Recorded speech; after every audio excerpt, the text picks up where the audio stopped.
ብሩኬ ዛሬ ሀይሚን በግራም በቀኝም እያዘዋወረ ነው ሲሞጨሞጫት የዋለ። ሲቀጥል ደግሞ ማለት ነው ጥርስ በጥርስ ሆነሃል። ታድላችሁ እናንተ ቤተሰብ ጋር ባል የምታሳልፉ ሰዎች። ፈጣሪ ሆይ እስከ መቼ ነው? እኔ በቅናት ተንጨርጭሬ መቼ ነው? እና ማለት ነው ዛሬ እንግዲህ ብሩኬ እናቱንም ሚስቱንም ይዞ ሲፈልግ እናቱን ይሞጨሙጫል፣ ሲፈልግ ሚስቱን ይሞጨሙጫል። እና መሀል ላይ ሆኖ በቃ ጥርስ በጥርስ ሆኖ ነው የመጡ። እኔ እንደዚህ እንደውም አልጠበኩም ነበረ። የዛሬው ቪዲዮ ወይ ጸብ ወይ ጭቅጭቅ ምናምን ከበቀደሙ የቀጠለ ይሆናል ብዬ ነበረ። ግን በጣም ደስ በሚል ቪዲዮ ነው የመጡት። ሳቅ በሳቅ በተለይ ቪዲዮ በቃ ብሩኬ ኦ ማይ ጋድ ፍንጥዝጥዝ እያለ ነበረ። ሀይሚን ለማስደንገጥ ሞክረዋል።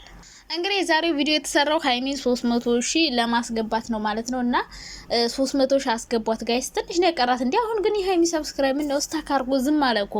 ገና ባለፈው ነበረ 200 ምናምን የገባት እና 200 ሰብስክራይብ መጨመር አቅቷችሁ ነው። እና 300,000 እናስገባት። ምክንያቱም እነሱ ማለት ነው የሁሉም ሰው የእንጀራ ገመድ ናቸው። እነሱ ማንም ሰው ይወጭቃቸዋል፣ እንደፈለግ እናረጋቸዋለን። ግን አንድ ቀን ተናግረው ነው ያቁም። በተለይ ለትንንሽ ዩቲዩበሮች በቃ የገቢ ምንጭ ናቸውና እነሱን አለማበረታታት በጣም ከባድ ነውና ሰብስክራይብ አድርጓት ሀይሚዬ 300,000 ትግባ።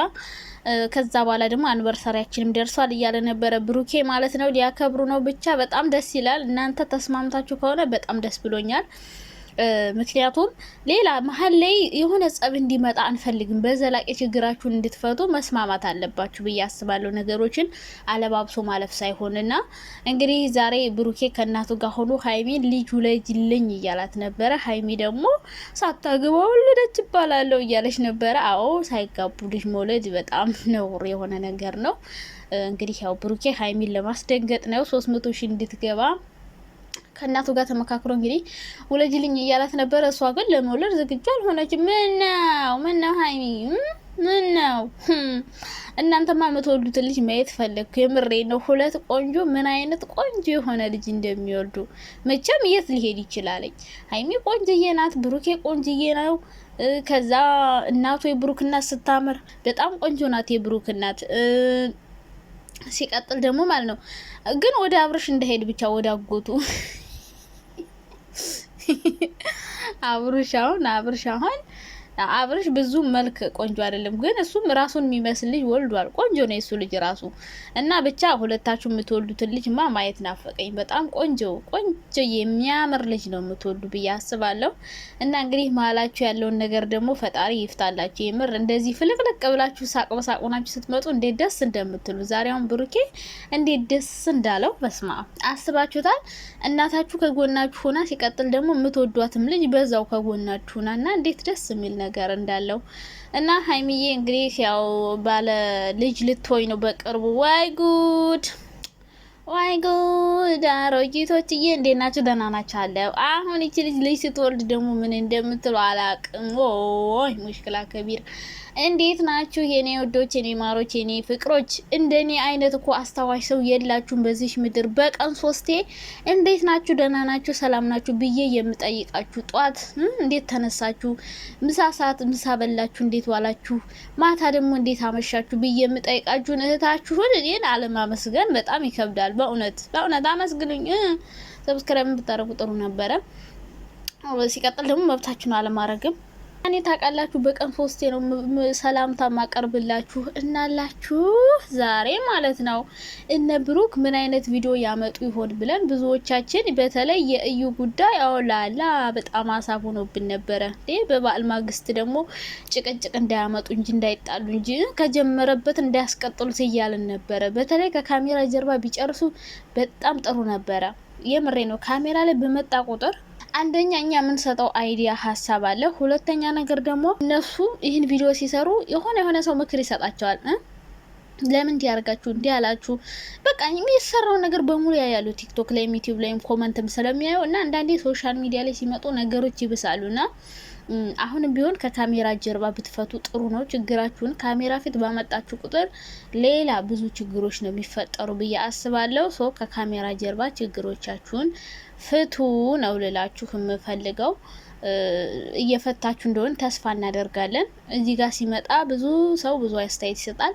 በተለይ እኛ ደግሞ ሌላ አይዲያ የሚፈጠር የሆነ ሀሳብ ያላሰቡትን እንዲያስቡ ስለምናደርጋቸው በቃ ከካሜራ ጀርባ መፍታትን ልመዱ። አንዳንድ የማይፈታ ችግር ሲመጣባችሁ ችግርን ከካሜራ ጀርባ ለመፍታት ሞክሩ። ካሜራ ፊት ባመጣችሁ ቁጥር ሌላ ችግር እየተፈጠረባችሁ ስለሆነ ከካሜራ ጀርባ ፍቱ።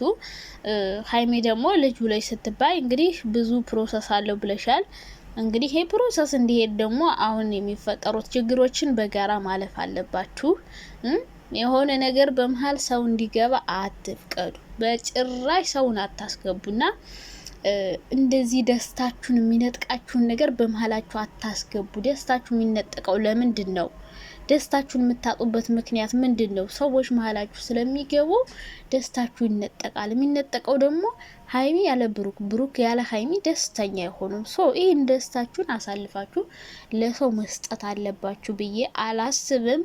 እኛም እንግዲህ ምኞታችሁን እና ወልዳችሁ ከብዳችሁ ትልልቅ ሰው ሆናችሁ እንደምናያችሁ ተስፋ እናደርጋለን። እንደ አብርሽና እንደ ሩታ ፍርስርስ እንደማታደርጉት ባለሙሉ ተስፋ ነኝ። እነሱ እንደዚህ ሴንሲቲቭ አድርገውን ፍቅር በፍቅር ሆነው መቼም እንደማይለያዩ ቃል ተጋብተው ሮማንሲ አድርገው፣ በእርግጥ አሁንም ተለያይተው አይደለም፣ ባይለያዩም ግን እንደተለያዩ አድርገው ነው ቪዲዮ ላይ የሚያሳዩን። በቃ የተለያየ ሰው እንጂ እንደ ባለትዳር በፍቅር ሆነው ልጃቸውን ይዘው አብረው ምናምን አሳይተውን አያውቁም። እኛ ደግሞ የምናየውን ነው የምናምነው እና ሶሻል ሚዲያ ላይ እንደዚህ ጀምሮ በፍቅር የዘለቁ ማንንም አላየንም። ማንንም ኢቭን ናሂና ውብዬ እንኳን እንደዛ የሚያስቀነው ፍቅራቸው ፍርስርስ ብሎ አሁን የሚያስጠላ ሌላ መስመር ይዟል። እና ግዴታ ዩቲዩብ ላይ መጣላት የለባችሁም። የፍቅር ተምሳሌት መሆን ትችላላችሁ። ተፋቅሮ ተጋብቶ ነበረ ተለያዩ ሳይሆን በፍቅር ይህን ያክል አመት ኖሩ። በቃ ብዙ ነገር እናንተ ብዙ ሰው አናስገባ አንለያይ ምናምን ብለው እነሱ ግን ይሄው ፍርስርስርስ አድርገው አብርሽም ሌላ ሴት አቅፎ ሩታም እንግዲህ አንዴ ሌላ ወንድ ታቅፋለች፣ አንዴ ልጇን። እንደዛ አይነት ፍቅር እንዳታደርጉት። እናንተን ምን ወዳችሁና የምንከተላችሁ ለዚህ ነው፣ እኛ እንደምንፈልገው ስለምትሆኑልን ማለት ነው። ስለዚህ እናንተም የሩታና የአብርሽን እጣ ፈንታ እንዳይደርስ እንዳታረጉ። እንደዛ በቃ በፍቅር ወልዳችሁ ከብዳችሁ ልክ እኛ የምንመኛቸው አይነት ጥንዶች ነው እንድትሆኑ የምንፈልገው። የሚፈጠሩ ችግሮችን ፈተናዎችን ሁሉ አልፋችሁ ከዛ ተጋብታችሁ ልጅ ወልዳችሁ ምናምን ከልጃችሁ ጋር ፏፈሽ ስትሉ ልክ ዛሬ አብራችሁ ከአንድ ቤት እንደሆናችሁት ከዚህ በኋላ ደግሞ ልጅ ወልዳችሁ ደግሞ በቤታችሁ ምናምን እንደዛ ነው ማየት የምንፈልገው። ግን እኔ አንዳንዴ ሁሉ አእምሮ የሚመጣው ነገር ብሩኬ ወልዶም ቢሆን አግብቶም ቢሆን ሴቶቹ አፈቀርን እያሉ መምጣታቸው እንደማይቀር ነው። በቃ አይቀርም መምጣታቸው፣ ሴቶቹ መምጣታቸው አይቀርም። እና እንደዛ እያሉ የሚመጡ ከሆነ ፍቅራችሁ ምንም በቃ ሁሌ ሲበጠበጥ ነው የሚኖረው። እና አሁን ከዚህ ስህተታችሁ ተምራችሁ በተጣላችሁ ቁጥር የሆነ ሰው ማምጣት የሆነ ሴት ማምጣት ሳይሆን አእምሯችሁ ላይ ማሰብ ያለባችሁ ነገሮችን በንግግር ለመፍታት መሞከር መቻል አለባችሁ እንጂ ሁሌ ስትጣሉ በንዴት ብሩኬም ሌላ ሴት ሀይሚም ሌላ ሰው ወይ ሌላ ነገር መፍጠር አይደለም። እንደዛ ከሆነ እኔ እንጃ ፍቅራችሁ ጥሩ አይሆንም። ምክንያቱም እናንተ ሶሻል ሚዲያ ላይ ናችሁ ብዙ